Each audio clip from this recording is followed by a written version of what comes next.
Si Man ang daddy mo. Alam mo ba na kahit sa barko sila ay may way sila para mapanood tayo? Napapanood tayo through internet. Pwede mong batiin. Message mo sa daddy mo. Hey Papa, ingat po kayo palagi dyan. Basta po para po sa inyo to. I love you. Yun. At sino kasama mo ngayon? Mama ko po. Mama mo. Abo. Eto si mama mo kasama ni Wally! Yes! Ito halan ang nanay nila ni Rose, si Jan Kayabyab. Mami, kumusta po? Okay lang po. Okay lang, okay. Magbigay na po kayo ng mensahe kay Larnie. Larnie, anak, good luck ulit. Basta mag-pray ka lang, tsaka gawin mo yung best mo. Love Good luck. you. Good luck. Big Baby quarterfinals #1 from Sampaloc, Manila, 12 years old. Singing I Don't Wanna Miss a Thing, Larnie Rose Kayabyab.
Quarterfinalist #1, ito naman ating katabi ay ang ating Big Baby quarterfinalist #2, si Shane.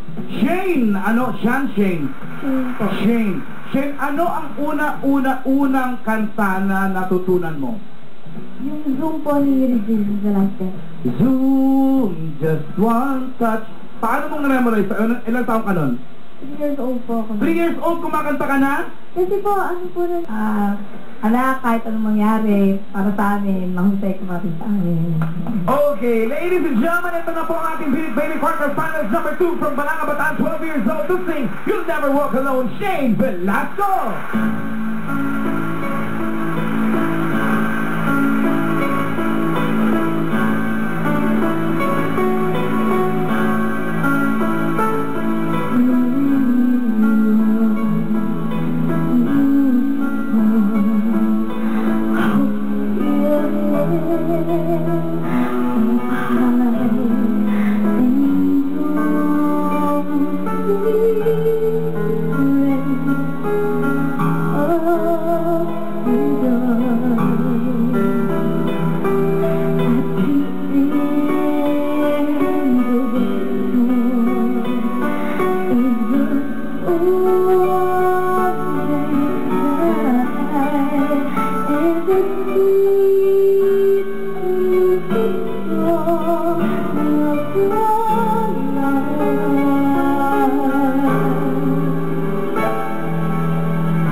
Yan! Sina Larnie Rose at Shane, ang ating mga Birit Baby quarterfinalists. Bago ang ating results, ito muna ang criteria for judging: beatability or belting power, 50%.